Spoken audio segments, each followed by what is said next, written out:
Conejos blancos. Adaptación del relato original de Leonora Carrington. Ha llegado el momento de contar los sucesos que comenzaron en el número 40 de la calle Peste.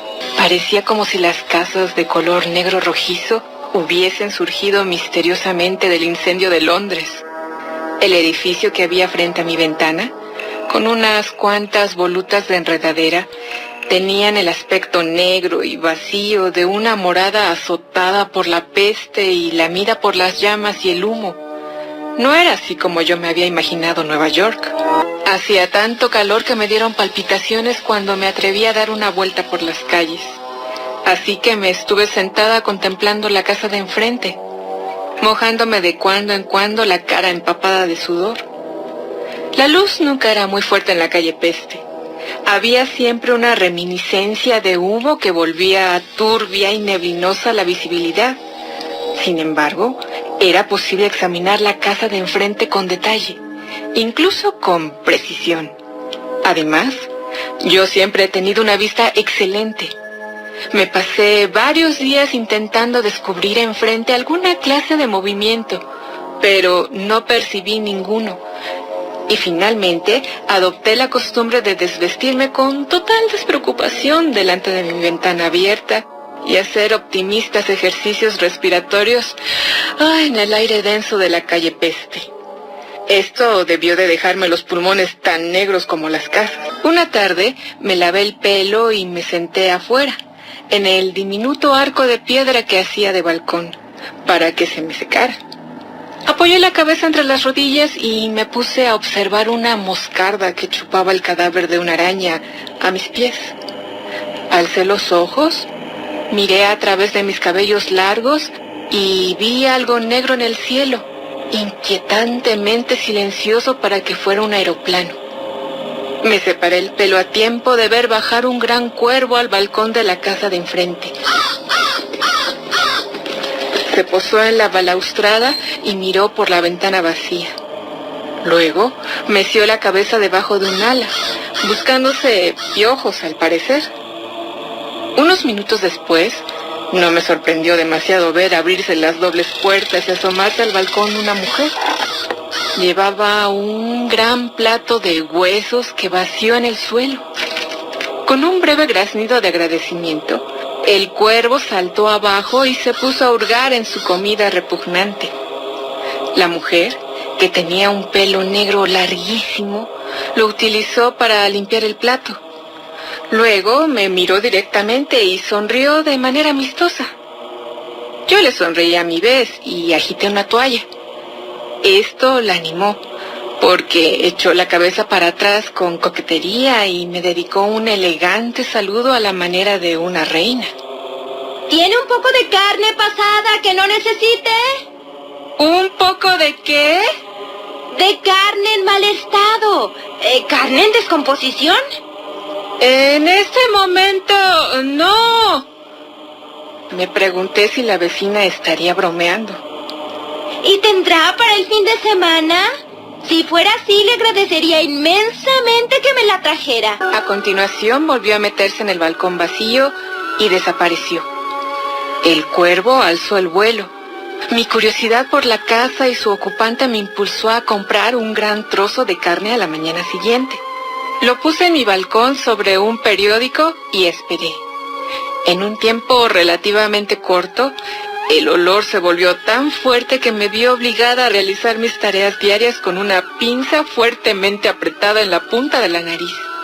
De cuando en cuando bajaba a la calle a respirar. Hacia la noche del jueves, noté que la carne estaba cambiando de color, así que, apartando una nube de rencorosas moscardas, la eché en mi bolsa de malla y me dirigí a la casa de enfrente.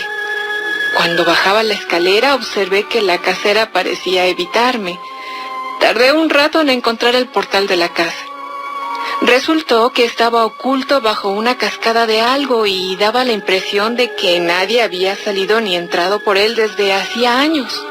La campanilla era de esas antiguas de las que hay que tirar, y al hacerlo, algo más fuerte de lo que era mi intención, me quedé con el tirador en la mano. Di unos golpes irritados en la puerta y se hundió, dejando salir un olor espantoso a carne podrida. El recibimiento, que estaba casi a oscuras, parecía de madera tallada. La mujer misma bajó susurrante con una antorcha en la mano. ¿Cómo está usted? ¿Cómo está usted? Me sorprendió observar que la vecina llevaba un precioso y antiguo vestido de seda verde.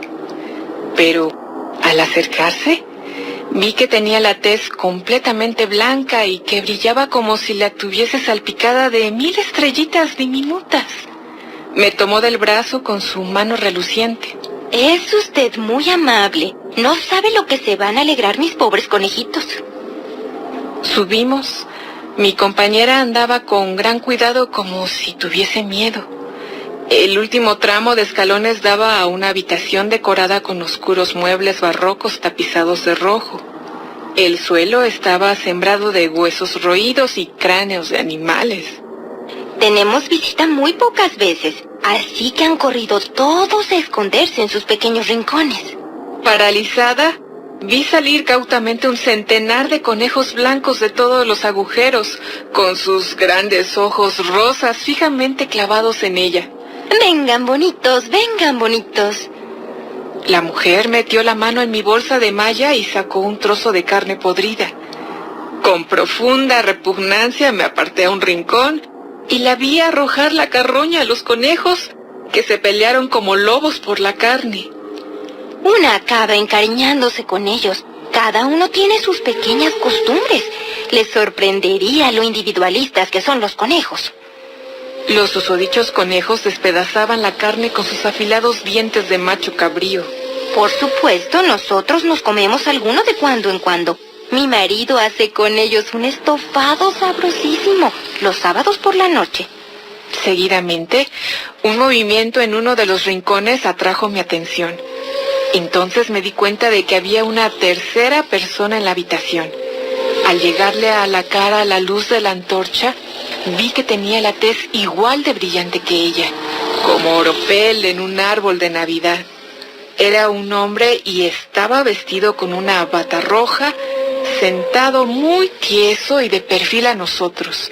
No parecía haberse enterado de nuestra presencia, ni del gran conejo macho cabrío que tenía sentado sobre su rodilla, donde masticaba un trozo de carne. La mujer siguió mi mirada y rió entre dientes. Ese es mi marido. Los chicos solían llamarlo Lázaro.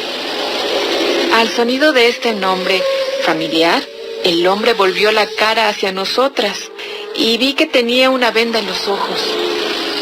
Ethel, no quiero que entren visitas aquí.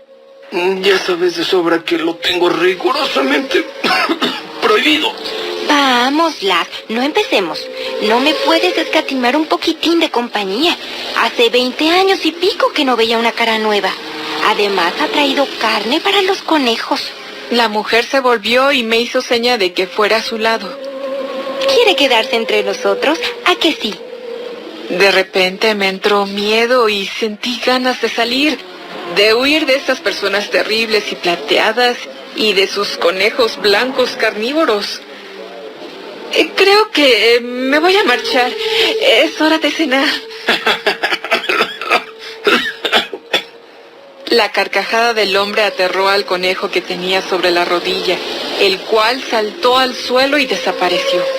La mujer acercó tanto su cara a la mía que creía que su aliento nauseabundo iba a anestesiarme. ¿No quiere quedarse y ser como nosotros? En 7 años su piel se volverá como las estrellas. 7 años tan solo, y tendrá la enfermedad sagrada de la Biblia, la lepra. Eché a correr a trompicones, ahogada de horror. Una curiosidad malsana me hizo mirar por encima del hombro al llegar a la puerta de la casa, y vi que la mujer, en la balaustrada, alzaba una mano a modo de saludo, y, al agitarla, se le desprendieron los dedos y cayeron al suelo como estrellas fugaces. Conejos blancos. Leonora Carrington. El relato Conejos Blancos que hoy escuchamos fue escrito por la pintora surrealista y escritora mexicana de origen inglés, Leonora Carrington, en 1941. Carrington estudió artes en Londres. El pintor alemán Max Ernst, con quien mantuvo una relación de pareja, la introdujo en el movimiento surrealista. Leonora convivió con artistas como Joan Miró, André Breton, Pablo Picasso y Salvador Dalí. En 1938 participó en la Exposición Internacional de Surrealismo en París y Ámsterdam, con una obra de cuentos titulada La Casa del Miedo, junto con Max Ernst. Por su postura antifascista, Ernst fue detenido y enviado a prisión. Entonces Leonora sufrió una crisis nerviosa y fue internada en un hospital psiquiátrico de Santander. Carrington logró escapar de este hospital y se refugió en la Embajada de México, donde se reunió con Renato Leduc. Leonora se casó con él para poder viajar a México y evitar que nuevamente la internaran en un hospital psiquiátrico en Sudáfrica. Poco tiempo después se separó de Leduc. Carrington fue ganadora del Premio Nacional de Ciencias y Artes en el área de Bellas Artes, otorgado por el Gobierno de México en 2005. La escritora falleció a los 94 años de edad el 25 de mayo del año 2011. Con motivo del fallecimiento de Leonora Carrington, el periódico La Jornada publicó el siguiente texto de Ana Mónica Rodríguez el viernes 27 de mayo de 2011. Dibujar no es algo que se herede, manifestó la pintora surrealista Leonora Carrington en vísperas de su cumpleaños 95. Entonces dijo que su principal proyecto era estar sana. Pese a que no le agradaban las entrevistas, este diario la buscó varias veces y sobre todo en charlas que concedía previas a sus onomásticos y a su asistencia a la apertura de exposiciones y entrega de reconocimientos. Amable pero tajante, rehusaba hablar de su vida privada porque hay cosas que nada tienen que ver con el arte, decía. Vivo una vida muy tranquila, aunque fumo. Hay mucha publicidad acerca de los horrores de fumar, pero aseguró, rara vez veo doctores. Durante esa charla, Carrington aseveró que el acto creativo no es doloroso, porque de otro modo no lo haría. Además, existe suficiente sufrimiento en lo ordinario sin tener que llevarlo a las artes. En la entrevista realizada en su casa, Carrington recordó: mis padres fueron personas sin ningún conocimiento ni interés artísticos. Mi madre era irlandesa y mi padre inglés. Dibujar, puntualizó, no es algo que se herede. Llamada La novia del viento por Max Ernst, la escultora de carácter rebelde y místico dijo en otro momento: la idea de pintar o escribir algo surge así nomás, como cocinar o coser algo. Es un momento y ya, viene de manera natural. Carrington también escribió una decena de libros. Sus dibujos y grabados han ilustrado otros más. Sus pinturas y esculturas habitan importantes recintos del mundo.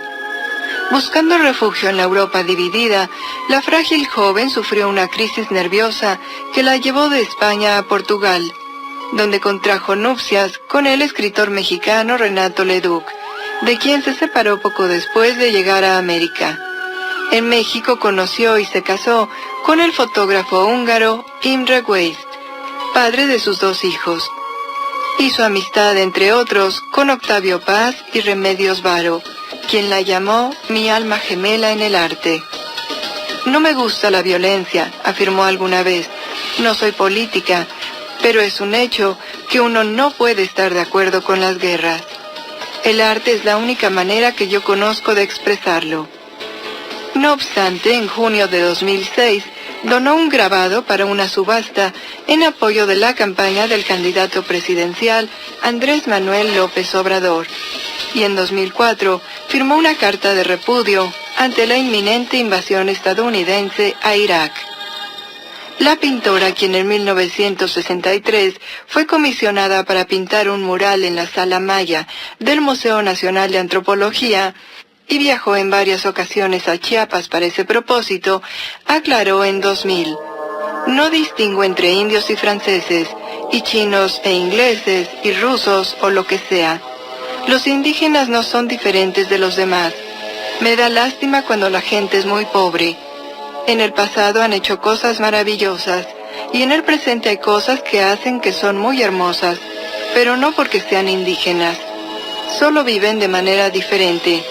Tal vez si los ingleses estuvieran en Chiapas y los indígenas en Londres, entonces se hablaría de estos ingleses chistosos que viven en la selva.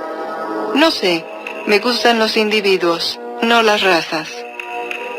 En 1995, luego del levantamiento zapatista, Carrington expresó: ¿qué pasa con el EZLN y con Marcos?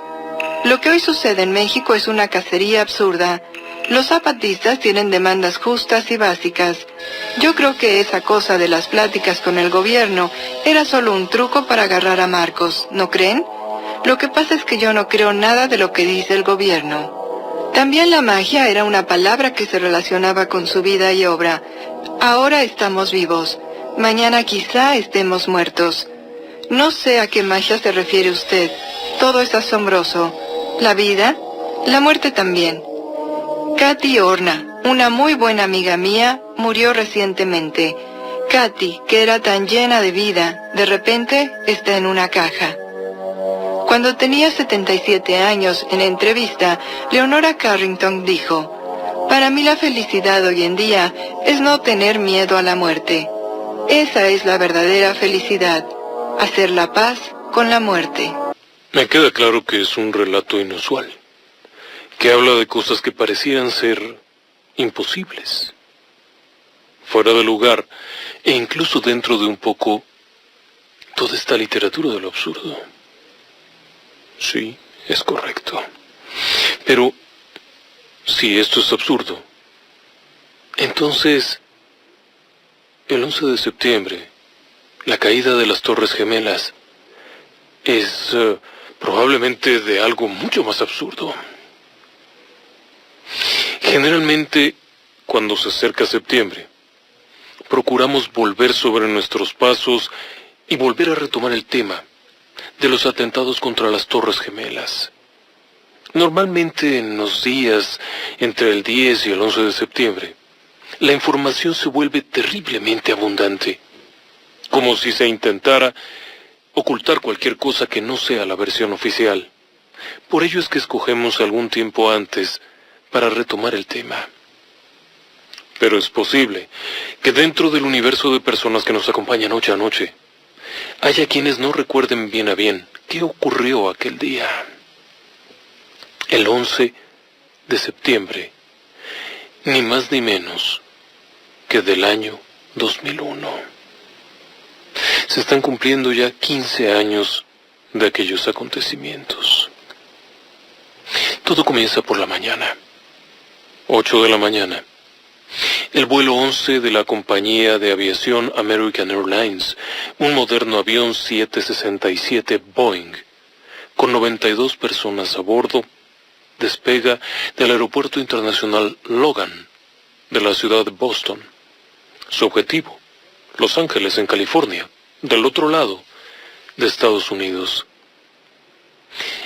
El vuelo se mantiene, normalmente, realizando sus diferentes actividades.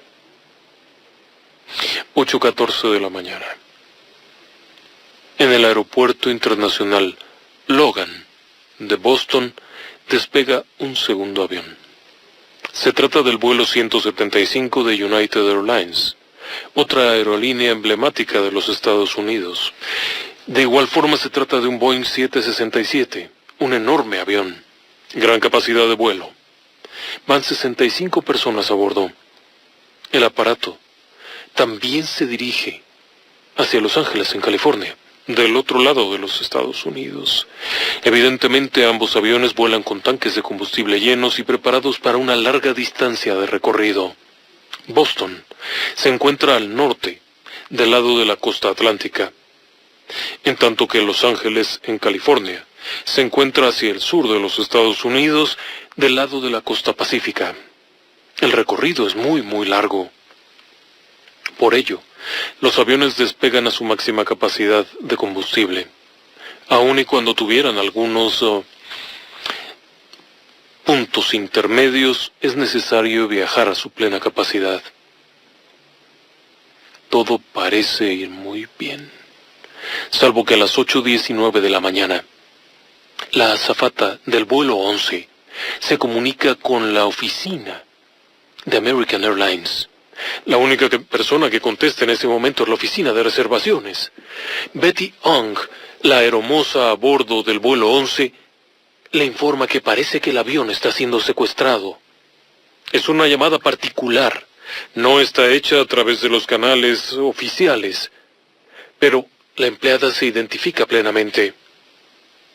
Hay un par de minutos de duda entre el personal de tierra y la azafata, que no está segura si está ocurriendo un secuestro, y la gente de tierra no está segura si están en broma o qué está ocurriendo. 8:21 de la mañana. El vuelo 77 de la American Airlines despega del aeropuerto Dulles en Washington.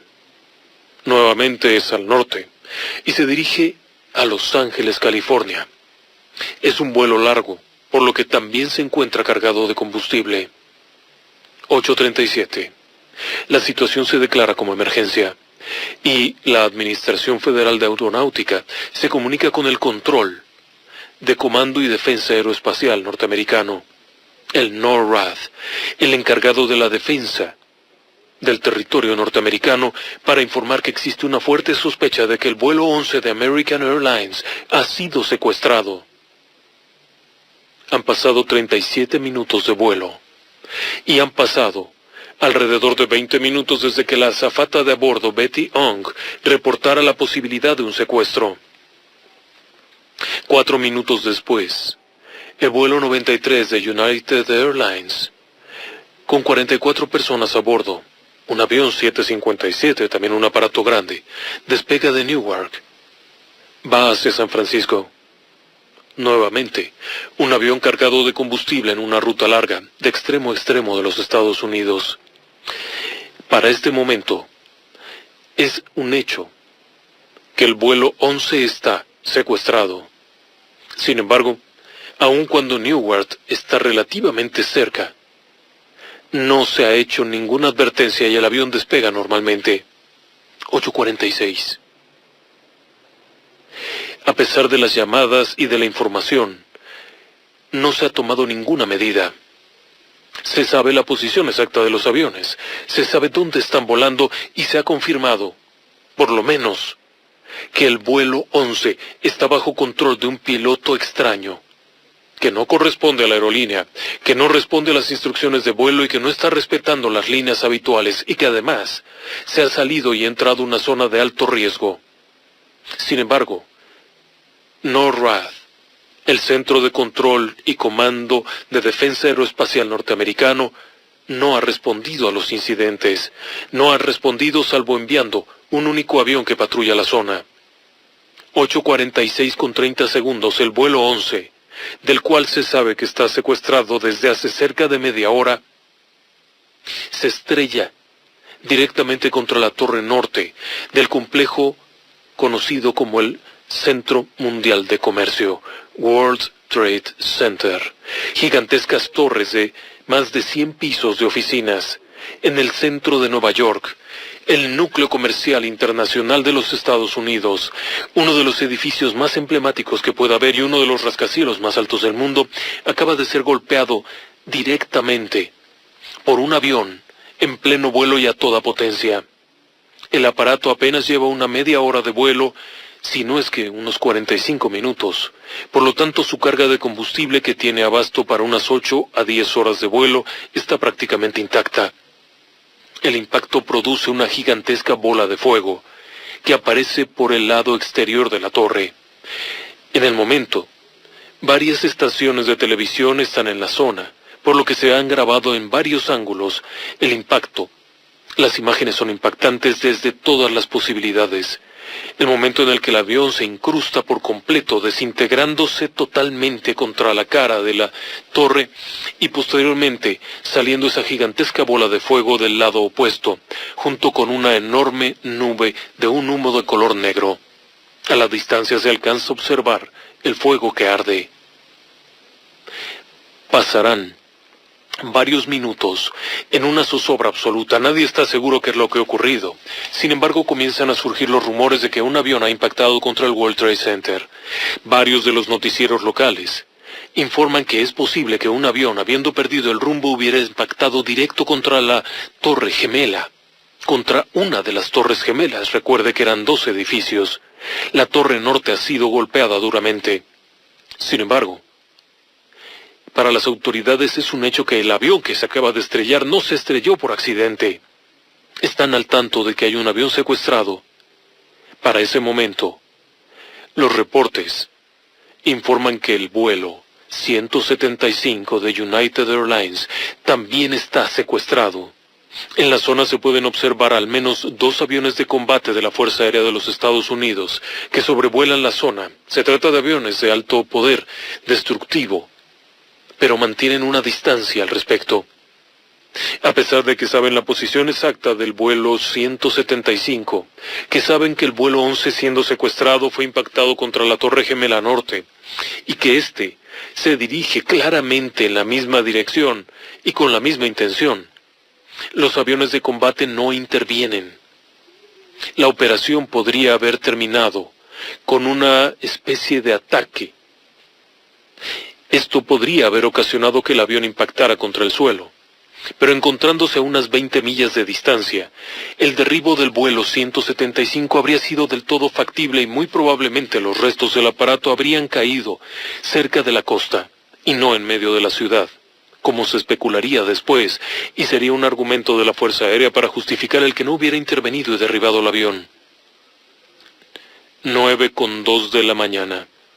Mientras la gente observa atónita cómo arde la Torre Norte, y mientras las cámaras de televisión graban en vivo lo que está ocurriendo, el vuelo 175 aparece en el horizonte y a toda velocidad y con máxima potencia impacta la torre sur del World Trade Center. Este segundo gigantesco avión produce el mismo efecto, pero esta vez todo es grabado en numerosas cámaras que se encuentran dispersas por todas partes. Cientos de videos son grabados del momento del impacto, cuando el aparato se desintegra por completo contra la cara de la Torre Gemela del lado sur y arde en una gigantesca bola de fuego. No se observan fragmentos del avión, simplemente se desintegra por completo, siguiéndole aquella gigantesca bola de fuego. 9:03. La Agencia Federal de Aviación notifica a NORAD que existe una sospecha importante de secuestro. Aunque usted no lo crea, el avión está desintegrado contra la Torre Sur y la Agencia Federal de Aviación apenas notifica el incidente. Es importante señalar que NORAD sabía de esto desde antes. 9:07. La Casa Blanca envía un comunicado al presidente Bush de los Estados Unidos informando que ha habido un segundo impacto y que Estados Unidos está bajo ataque. Bush está feliz de la vida en una escuela primaria en Florida, leyendo un libro de cuentos infantiles, el cual, por cierto, está al revés, señal de que el sujeto no estaba leyendo nada, ni tenía la mínima intención de leer nada, sino de estar en un lugar remoto con cara de bobo y cara de sorpresa en el momento en el que le informaran de aquello. Mientras tanto, la totalidad de los pasajeros, tripulantes y demás de los aviones se ha vaporizado en el momento mismo del impacto junto con cientos de oficinistas quienes se encontraban entrando a su horario de trabajo y fueron sorprendidos por la bola de fuego. 9:08. Se prohíben todos los despegues, por lo menos los que vayan a Nueva York. Sorprendentemente, en una situación de alerta en donde se sabe que al menos 2 aviones secuestrados fueron impactados contra edificios primarios y existe la posibilidad de que otros 2 hayan sido secuestrados, la FAA solo prohíbe los vuelos en la zona de Nueva York. La pregunta obvia es, ¿por qué no se detuvieron todos los aviones en territorio norteamericano en ese instante? 9:10 de la mañana. El encargado de la oficina antiterrorista, quien por cierto debe de haber sido un verdadero incompetente, organiza una conferencia desde la Casa Blanca para organizar la respuesta. El sujeto, evidentemente, no servía para nada. 9:20. La isla de Manhattan es totalmente cerrada por todas partes. 9:26. Se prohíbe el despegue de todos los aviones civiles.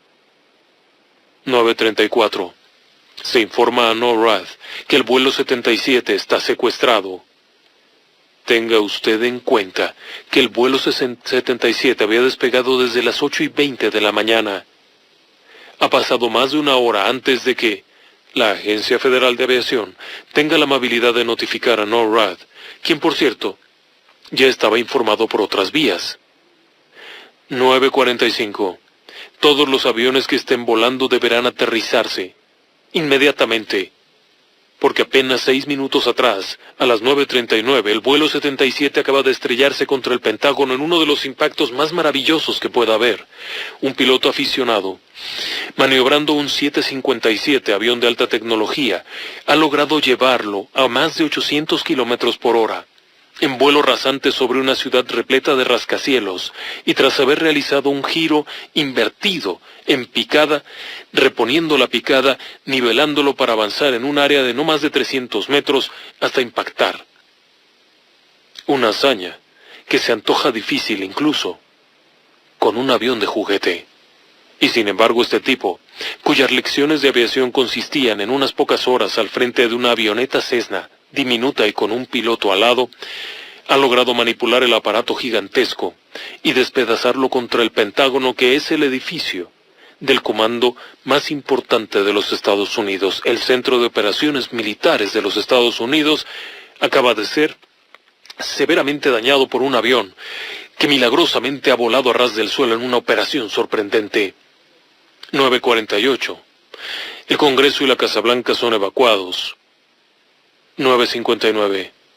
Repentinamente, la Torre Sur colapsa. Cae al suelo un edificio de más de 100 niveles, diseñado para resistir huracanes, tormentas e impactos directos de aviones del mismo tamaño que los que lo han golpeado, pero más pesados porque eran aviones más primitivos. Acaba de colapsar de manera inexplicable y en un movimiento casi vertical, llevándose consigo cientos de personas, entre ellos cientos de bomberos, que minutos antes habían reportado por radio que la situación estaba bajo control y que en unos minutos el fuego podría ser sofocado. Y sin embargo, el gigantesco edificio diseñado para resistir todo eso que le he descrito acaba de colapsar, totalmente desintegrándose contra el suelo. La situación produce un silencio entre quienes están allí. 10:03. El vuelo 93 de United Airlines, del cual se sabe que estaba secuestrado, ha sido estrellado contra un terreno abierto en Shanksville, en Pensilvania. Aparentemente, la tripulación y los pasajeros han tenido una lucha a muerte con los secuestradores, que han terminado por tirar el avión al suelo. Cabe la pregunta: ¿por qué nunca se encontraron restos?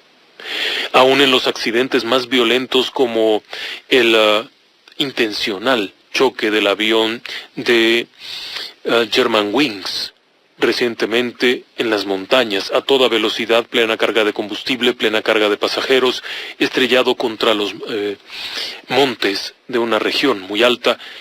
Se encontraron restos humanos, se encontraron restos de piezas del avión, se encontraron los neumáticos, parte de los asientos. Del vuelo 93 no quedó absolutamente nada. La desintegración total, salvo numerosos pedacitos de papel y algunos fragmentos metálicos difíciles de identificar. 10:28. La Torre Norte. La Torre Norte, que ha sido golpeada por el primer avión y que ha estado ardiendo durante algún tiempo, colapsa. Sí.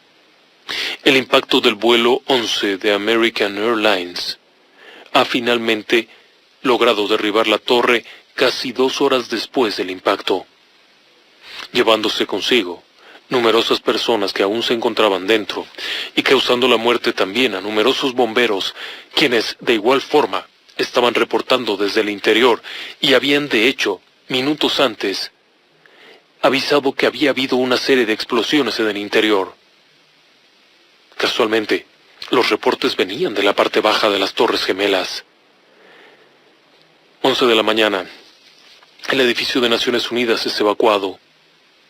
La situación es declarada como una alerta máxima.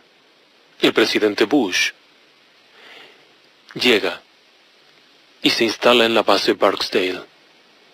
Se comienza a patrullar con navíos de guerra artillados. La situación lleva a una serie de órdenes respecto a la restricción del movimiento. Los militares son desplegados y comienza una operación que aparta cámaras, que aparta periodistas, que aparta policías, fuera de la zona de riesgo. 5 de la tarde con 25 minutos. El edificio 7 del complejo del World Trade Center, un gigante masivo de 47 pisos y estructura absolutamente robusta, colapsa. Sí, se viene abajo por completo. El gigante de 47 pisos no había sido golpeado por los aviones, no había sido golpeado por ninguna otra cosa, y salvo algunos fragmentos de material en fuego que habían caído sobre la azotea, el edificio se encontraba en perfectas condiciones, y sin embargo, a las 5:25 de la tarde, el enorme edificio número 7 del complejo del World Trade Center colapsa casi verticalmente en una secuencia conocida como caída en panqueque o caída en hotcake, es decir, apilándose un piso sobre de otro hasta caer al suelo, desintegrándose. Durante los momentos siguientes, todo es confusión. Pero muy pronto se daría una versión de los acontecimientos. Sí, se anuncia que los edificios fueron golpeados en una operación terrorista dirigida por la organización internacional Al-Qaeda, la red, dirigida por Osama Bin Laden, el hombre más peligroso del mundo, y también, por supuesto, por un grupo de terroristas quienes rinden obediencia a este personaje y quienes han inmolado su vida en este acto terrorista que se considera suicida. 19 terroristas han logrado poner de rodillas a los Estados Unidos, como nunca antes en su historia había ocurrido. Los secuestradores, todos ellos de origen árabe, habrían acabado con la paz en los Estados Unidos. Sí, de acuerdo con los testimonios, estos hombres, todos ellos de filiación musulmana, se las habrían ingeniado para tomar el control de aviones en pleno vuelo, poder dirigirlos. Tenga en cuenta que una torre, por grande que sea, en el enorme espacio aéreo, es como un alfiler en una alberca. Y han logrado acertar de lleno, por completo, desintegrando los edificios. Cabe señalar que en todos los casos los aviones no eran aviones sencillos. Las características del Boeing 757, al igual que la del Boeing 767, se antojan aparatos ya de más tecnología, que tienen sistemas de seguridad y mecanismos de control mucho más avanzados, que inclusive podrían haber sido utilizados para controlar remotamente los aparatos, posibilidad que no se descarta. El hecho es que estos 19 sujetos habían estado en los Estados Unidos, no de manera ilegal. Habían ingresado con permisos, visas, y se encontraban registrados plenamente. Algunos de ellos tenían fichas en el FBI por sus posibles vínculos con diferentes grupos terroristas. Sí, y sin embargo, no se hizo nada. Finalmente, las Torres Gemelas colapsarían por completo.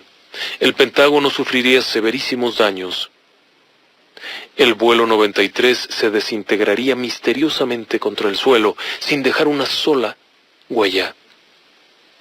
En un primer momento, los reportes de las diferentes agencias aseguraban que las torres habían colapsado debido a 3 factores principales.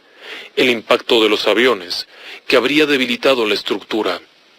El fuego ocasionado por el combustible, que habría alcanzado temperaturas extraordinarias capaces de fundir el acero de las gruesas columnas que formaban la estructura de las torres. Y finalmente, el peso propio de la torre, cuyas columnas debilitadas no pudieron resistir y provocó el colapso. Asunto cerrado. Pocos días después del colapso, comenzaría la remoción de los escombros, de forma rápida.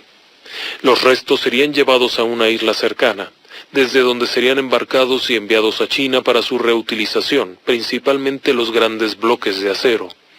Durante este periodo de tiempo, numerosos investigadores pidieron autorización para entrar al depósito y valorar la posible existencia de explosivos, dado que, a decir de muchos investigadores y expertos en materia de estructuras, la caída resultaba un tanto sospechosa y resultaba difícil de atribuir a causas como un avión. Pero la versión oficial negaba cualquier posibilidad en este sentido y aseguraba que la hipótesis era absurda. La realidad oficial era que el fuego había debilitado las estructuras, provocado el colapso y finalmente acabado con el tema. De igual forma, se negó la existencia de cualquier sonido misterioso, aun cuando había comunicaciones que aseguraban escuchar tronidos. Se atribuyó estos al debilitamiento de la estructura y no a explosivos. También hubo 2 o 3 cosas raras. Se dijo, por ejemplo, que el avión estrellado contra el Pentágono se había desintegrado en su totalidad y que no habían quedado restos. Sin embargo, el área golpeada directamente por el avión era un área bastante reducida, aun cuando en otras ocasiones han ocurrido impactos directos contra edificios o incluso contra masivos de roca en las orillas de los acantilados, por ejemplo en Gran Bretaña, o ha habido otro tipo de impactos directos. Siempre quedan restos, desde fragmentos de las toberas, de las turbinas, algunos fragmentos de la estructura de aluminio, principalmente los neumáticos con los rines, que suelen ser las piezas más fuertes y más resistentes, y numerosos restos entre los cuales se encuentran maletas, fragmentos humanos y numerosos pedazos de asiento. Sin embargo, en el Pentágono, aun y cuando las imágenes fueron tomadas casi inmediatamente después del impacto, no se podía observar nada de esto. Es cierto que en las torres el impacto podría haber despedazado el avión y que los restos que pudieran haberse salvado se habrían diseminado entre los propios restos de la torre, haciendo casi imposible la identificación. Pero en el caso del Pentágono, la altura del edificio de apenas unos 3 pisos, la ubicación del daño y la manera en la que se habría distribuido habría arrojado varios fragmentos del avión en la zona inmediata, lo cual no ocurría. Algunos expertos aseguraron que resultaba extraño que un avión de esas características hubiera desaparecido sin dejar huella. Pero más extraño resultaba que un piloto aficionado con apenas unas pocas horas de vuelo pudiera haber controlado un gigante de ese tamaño hasta estrellarlo contra el costado del Pentágono, aun cuando esto significaba volar apenas a unos 3 metros por encima del suelo. Maniobra que, por cierto, aun para un piloto experto, con más de 30 años de vuelo, resultaría muy difícil de lograr. Déjeme que vaya un corte. Regreso enseguida. La versión oficial sostenía eso. El avión llega, se impacta, debilita parte de la estructura por el impacto, pero además produce un fuego tan intenso que debilita aún más el acero de las columnas y termina por provocar el colapso. Pero la versión oficial resultaba un poco extraña. Verá, la versión oficial podría haber ocasionado, en alguno de los casos, que parte de la estructura se debilitara y desviara, e incluso que pudiera llegar a caer parte de la estructura. Sí, la parte de arriba. Las Torres Gemelas habían sido construidas en una especie de sistema piramidal, siendo mucho más reforzada la parte de abajo y reduciendo un poco la estructura conforme se elevaba para aligerar el peso. Teniendo en cuenta que el primer impacto fue en los últimos niveles, el daño ciertamente habría provocado alguna deficiencia o quizá alguna falla estructural en la parte superior. Pero, ¿por qué caería de manera casi vertical? Teniendo en cuenta la gigantesca altura de las Torres Gemelas, probablemente habría terminado por caer de lado el fragmento afectado y no la parte correspondiente a la parte inferior. Esto significaba que había un problema. Las torres, construidas con un total de 104 pisos, resultaban ser particularmente fuertes, para resistir los vientos, para resistir incluso el impacto de un avión directo. Fueron calculadas para el impacto de un 777, un avión de 4 motores de los años 60, mucho más pesado que los ligeros 767 que fueron impactados contra ellas. ¿Por qué entonces podría fallar? Las preguntas estaban allí, pero algo no parecía funcionar bien, dado que la explicación oficial aseguraba que todo era producto del peso, del fuego y del mismo impacto. Sin embargo, tampoco resultaba lógico que el fuego fuese considerado tan grave, por varias razones. Primero, porque el fuego se puede observar que en el impacto se produce fuera del edificio, es decir, cruza durante el impacto y aparece por el otro lado. Se ha calculado que alrededor del 60 o 70% del combustible que tenía el avión en el momento del impacto se habría quemado en una especie de spray fuera de la torre, y no dentro. El remanente combustible que en algún momento hubiese quedado dentro del edificio se habría consumido rápidamente. El combustible de aviación es increíblemente volátil, por lo que habría ardido rápidamente. Lo que habría quedado ardiendo en su lugar habría sido mobiliario y papel. Teniendo en cuenta que las Torres Gemelas tenían sistemas de extinción automático de incendios, la gran pregunta es, ¿por qué no prendieron? ¿Por qué no extinguieron aquello? Se ha explicado que habría ocasionado algún daño el avión al momento del impacto, roto las tuberías y habría provocado un enorme regadero de agua. Cosa que no ocurrió. Esto llama la atención por todas partes, porque entraba en duda qué había ocurrido realmente. Fueron muchos los expertos que se dieron a la tarea de tratar de investigar qué era lo que había sucedido. Los puntos en los que se habían dado los impactos eran muy altos, en lugares en los que no significaba necesariamente la caída del edificio, quizá probablemente una inclinación grave por el daño, pero los edificios habían sido diseñados para resistir temperaturas de alrededor de 1400 grados.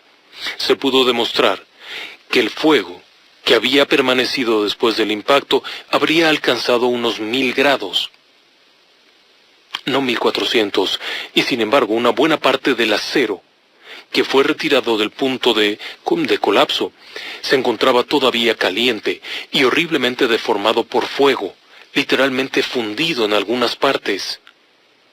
Además de esto, durante la primera semana las imágenes satelitales termográficas demostraban temperaturas elevadísimas. A un mes, la temperatura seguía siendo elevadísima. Sin embargo, el fuego solamente había ocurrido en los últimos niveles. ¿Por qué entonces se podían observar marcas térmicas tan intensas? En el caso de la segunda torre, la situación era la misma. Los aviones eran iguales, tenían prácticamente el mismo combustible y el impacto había sido más o menos en la misma zona, con una diferencia pequeña de niveles. Pero uno logra arder durante un periodo de tiempo particularmente largo, de más de 2 horas, en tanto que el otro no logra soportarlo. ¿Sí? Esto es algo muy inusual, porque, de hecho, en el momento del impacto, una de ellas permanece de pie unos instantes y colapsa a las 9:59, cuando había sido golpeada a las 8:40, más o menos. Es decir, que logra resistir escasamente 1:10 minutos, en tanto que la torre norte, que fue la primera en ser golpeada, resiste más de 2 horas, siendo que los impactos eran similares, siendo que las trayectorias de fuego habían sido similares. Algo no emanaba tampoco ahí. Por supuesto, surgen las preguntas, pero las respuestas son muy estoicas. El gobierno norteamericano, a través de sus diferentes agencias, asegura que el fuego fue lo que derribó las torres. Esta teoría se mantendría durante mucho tiempo. ¿Sí? A pesar de que numerosos expertos en cuestión de estructuras, diseñadores, analistas, personajes de la ciencia, pertenecientes a institutos reconocidos en la materia, e incluso dentro del propio NIST, que es la Agencia de Normas y Estándares norteamericana, sostenían que no era posible, el gobierno seguía insistiendo que había colapsado de esa manera. Cabe señalar que algunos de los elementos de las torres presentaban evidencia de fundición, es decir, marcas propias de temperaturas que habían alcanzado en algunos momentos hasta 2600 grados, lo cual no se podía lograr con el material interno combustible, ni tampoco con el combustible de aviación. Por otra parte, los reportes de los diferentes cuerpos de bomberos que se encontraban en el lugar reportaban una cierta tranquilidad. No se escuchaban las alarmadas voces, sino voces que hablaban de líneas de 2,5 pulgadas para extinguir el fuego. Y punto. No hablaban de una situación de colapso, ni de una situación crítica, ni de ningún infierno. De hecho, uno de los reportes de un bombero era a un lado del boquete provocado por un avión. En uno de los videos se puede apreciar a una persona que está parada junto al boquete, haciendo señales. Evidencia clara de que el fuego no alcanzaba, no hablemos de 1000 grados, ni siquiera 100 grados, dado que la persona podía estar ahí. La teoría del fuego comenzaba a flaquear, y tal como lo diría el grupo conocido como Consensus 9/11, un grupo de expertos panelistas que incluyen ingenieros en estructuras, doctores analistas, gente especializada en la materia, estadistas, analistas y reporteros, financieros y otras personas quienes han sostenido que esta versión no tiene sentido. La torre no podía haber colapsado de esa manera. Pero, ¿había evidencia de explosivos? Para muchos, aquello se parecía definitivamente a las demoliciones controladas. Las hemos visto cientos de veces en videos en la televisión y en la computadora, cuando un edificio es dinamitado y cae suave y verticalmente. El caso de las Torres Gemelas se antojaba muy difícil. Dinamitar un edificio de más de 100 pisos y que caiga verticalmente es toda una hazaña. Se ha logrado hacer en edificios de hasta 50 niveles, sin tener mayor problema. Pero esto sería un reto importante que requeriría mucho tiempo, preparación. Los edificios no caen en el momento de la detonación. Requiere que se preparen previamente durante meses, debilitando poco a poco la estructura para que en el momento de la detonación solamente falte una pequeña parte y aquello caiga. Esto habría provocado ruido, por supuesto. La versión oficial seguía insistiendo en lo mismo, y no hacía caso de ninguna de las solicitudes de información. Incluso, se presentaría un comunicado por parte de este Instituto Nacional de Estándares y Tecnología, el NIST, de los Estados Unidos, que aseguraba que no había evidencia alguna de que hubiera habido explosiones dentro de las Torres Gemelas, e incluía en su reporte una información en la que aseguraba que los propios bomberos así lo decían. Sin embargo, habiendo tomado los datos duros, las grabaciones de las comunicaciones entre bomberos, la información que se tenía pública, testigos bomberos que estuvieron ahí, cerca de 100 miembros del Departamento de Bomberos de Nueva York, que estaban en las torres en ese momento, aseguraron haber escuchado explosiones. Periodistas, oficiales de policía y empleados que estaban en ese momento en las partes bajas escucharon explosiones. Los testimonios de estas personas no fueron tomados en cuenta para el dictamen final. Sin embargo, el propio Instituto Nacional de Estándares tendría que emitir un nuevo comunicado ante la abrumadora evidencia de que algo había ocurrido.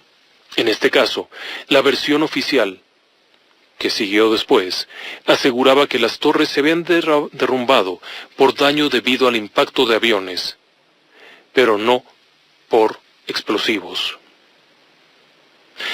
El NIST aseguraba esto categóricamente. Pero hay algo curioso, ¿sí? Días después, se vuelve a dar otro comunicado en donde se informa que el NIST, es decir, el Instituto Nacional de Estándares y Tecnología de Estados Unidos, no había encontrado restos de explosivos ni de materiales pirotécnicos, aun cuando no había realizado ninguna prueba. Sí. Específicamente, la versión oficial se puede leer tal cual, en donde se dice que si bien el Instituto Nacional de Estándares y Tecnología no realizó pruebas para determinar si había materiales pirotécnicos o explosivos en el polvo del World Trade Center, declaró que no había. En un absurdo increíble, en un comunicado que provocó la ira de numerosas personas y el rechazo absoluto que le costaría la cabeza al director del Instituto Nacional de Estándares y Tecnología de los Estados Unidos, habían informado que no habían encontrado ninguna evidencia de explosivos, aunque en realidad no habían hecho ninguna prueba.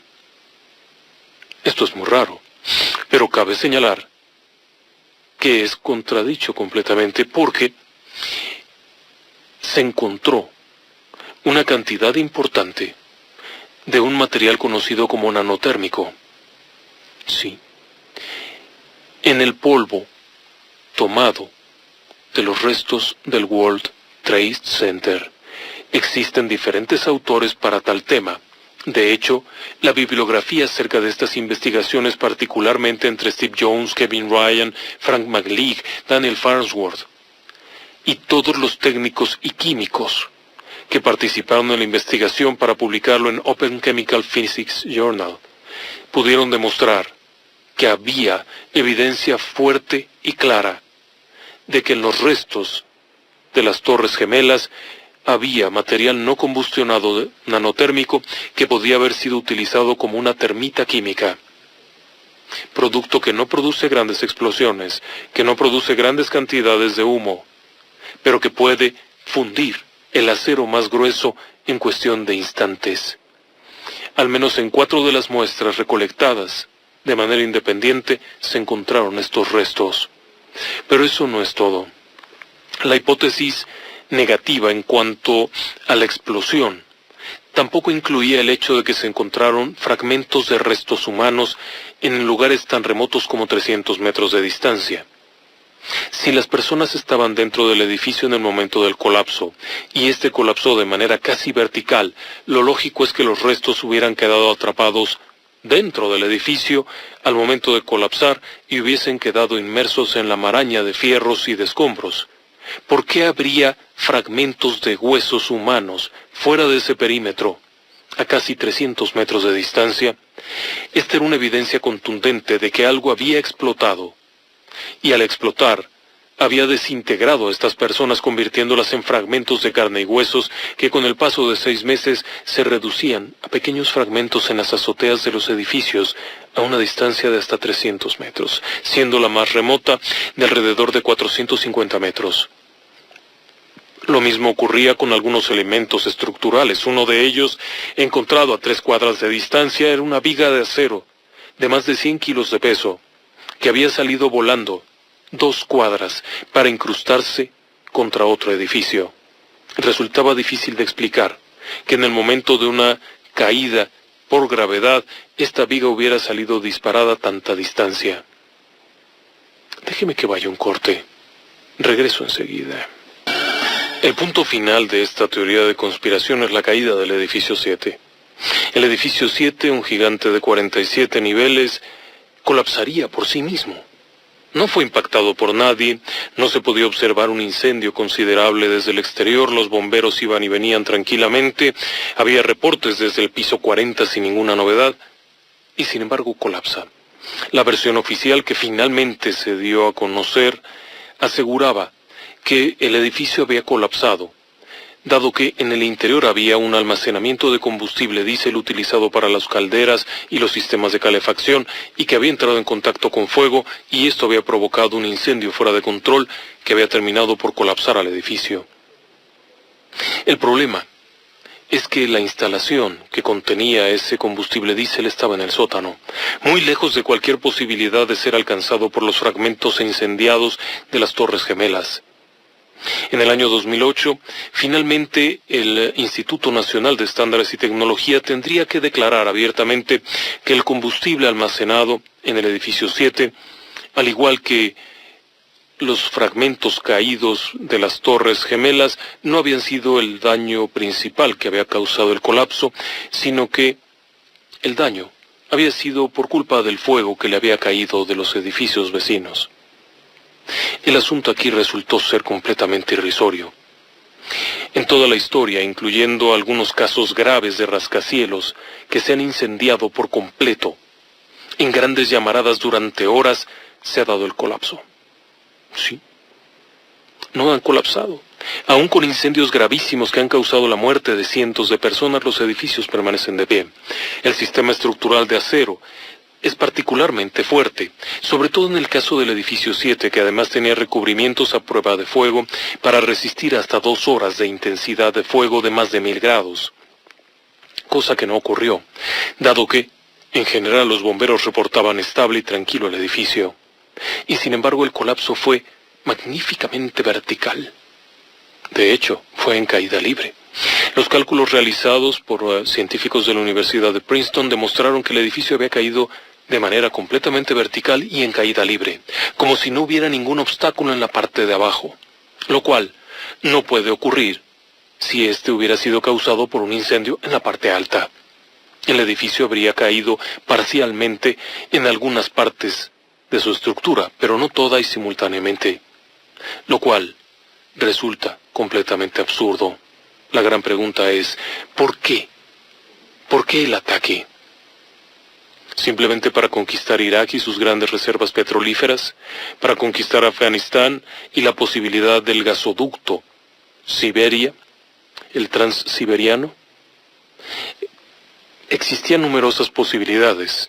Irak era un país que no permitía seguir a Estados Unidos en su carrera para tomar el control de los petróleos de aquellas regiones. De hecho, el pretexto para atacar Irak no fueron los atentados del 11 de septiembre, sino el uso de armas químicas y la existencia de armas de destrucción masiva. En el caso de Afganistán, se presumía la presencia de Osama Bin Laden. Pero en el caso de Irak, no había justificación alguna para atacarlo. Entonces, ¿todo este esfuerzo fue en vano? La gran pregunta que muchos se hacen es, para demoler las torres se había requerido cientos de personas involucradas. El silencio de estas personas habría sido imposible. Sí, es posible. A menos que hubieran sido los pasajeros de los aviones que derribaron las torres. Si alguien tuvo la tranquilidad para matar más de 3000 personas en una sola mañana, ¿realmente cree usted que tendría mucho empacho en darle muerte a todas las personas involucradas, unas 100 personas, para este tema?